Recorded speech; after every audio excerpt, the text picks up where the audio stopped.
Mitä parhainta perjantai-iltaa, arvoisat jääkiekon ystävät, ja tervetuloa illan kiekkoherkun pariin. MTV-katsomossa nimittäin täysi 8 ottelun kierros tänään. Ja tässä lähetyksessä sitten Pelikanssin ja Kalpan välisiä otteita seurataan. Joukkueiden kauden 3. keskinäinen kohtaaminen luvassa. Syöttöä perille. Kousa. Jürgens. Siinä on kyllä sellainen pakkipari aivan valtava, jossa valtava määrä kokemusta on Elias Wilén. Ensimmäinen kunnon laukaus tänä iltana kassareita kohden. Lekkas ottaa siitä sitten torjunnan ja aloitus jäämme Kalpa-alueella. Elias Wilén 17.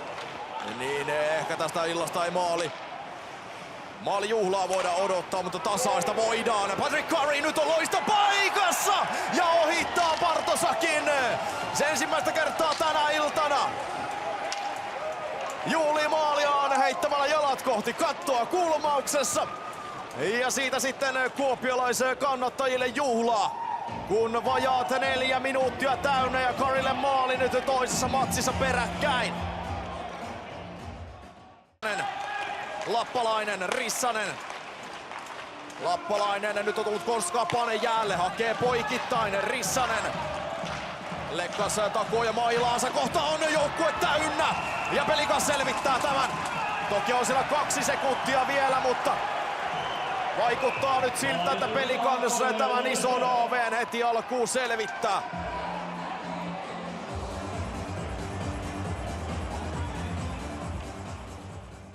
Sitten pussinokat liikkeelle.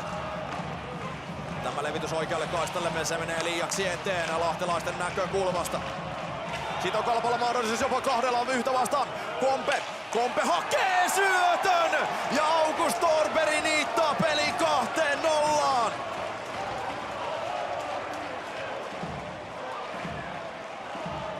Vähän samankaltainen tilanne kuin siinä ensimmäisessäkin maalissa.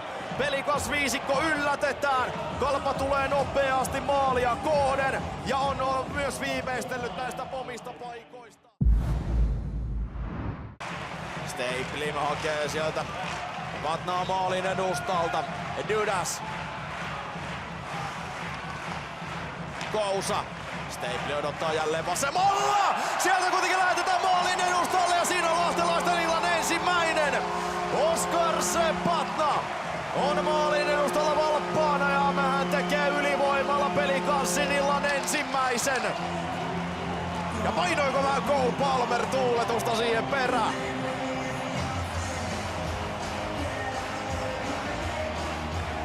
Latvialaiselle kauden 3. Kokapanen. Sitten Saarelainen laittaa kudin liikkeelle, se kuitenkin suoraan Pelikans pelaaji suuntautuu. Borchardt. Ja nyt sieltä tulee sitten Pelikansille rangaistus. Lekka siirtoo maalitanne. Kalpa pelaa nyt 6-5 vastaan siirretyn rangaistuksen aikana. Tuolta Kousa tulee Borchardiin. No. On aika kevyen oloinen kyllä.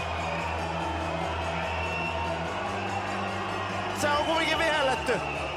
Ja Kalpam toinen sessio ylivoimalla. Ja sitten Kasimir Jürgens oli hetkellisesti Pelikanssi hyökkäyksen kärjessä. Mäenpää. Kanjak. Mäenpää.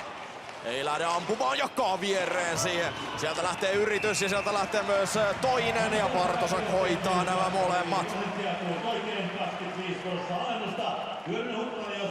14 sekuntia Kousalla vielä jäähyä jäljellä ja sitten sen jälkeen siinä on 23 sekuntia sitten vielä lappalaisella sen jälkeen.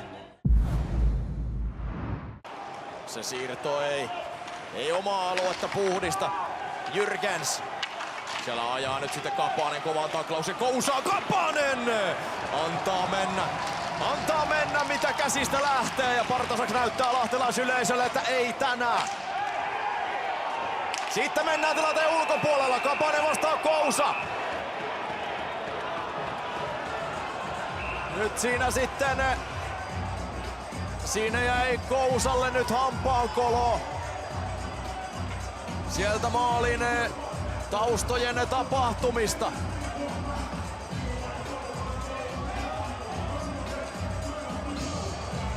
Ihan tässä nyt ei nyrkkiippaan.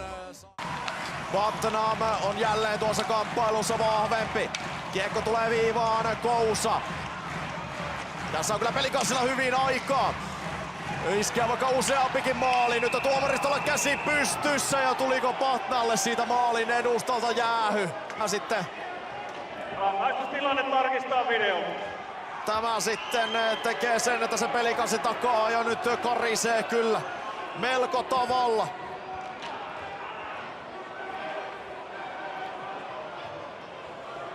Eli tuossa ensin Hugo Galea sai jo aikaisemmin siinä jonkun kontaktin. Katsotaas tuolta. Ja sitten sen jälkeen Patna antaa poikkaria siinä. Katsotaan vielä kertaalleen Stapli. Voidaan todeta, että Kalpan numero 18 nostaa Pelicansin numero 5 mailaa. Ei jäähyä. Ei jäähyä! Eli siinä todetaan nyt sitten se, että siinä Hugo Galea nosti siinä Oskars Patnan mailaa. Jotenka siitä ei lopulta sitten edes 2 minuutista tulee, jotenka Pelicansin takaa jo jatkuu. Vanderbeck. Kousa. Sitten lähtee tälli Stapliltä. Sen Kalpa-pelaajat blokkaavat. Kousa. Vanderbeck. Vanderbeck ja Pelicans vaihtaa uusia pelaajia jälleen. Vanderbeck nyt vaan pokkeihin jatkuvasti nämä kiekot. Ja sieltä tulee sitten kuitti tyhjiin 3-1. Jaakko Rissanen, kapteeni, puttaa tyhjiin.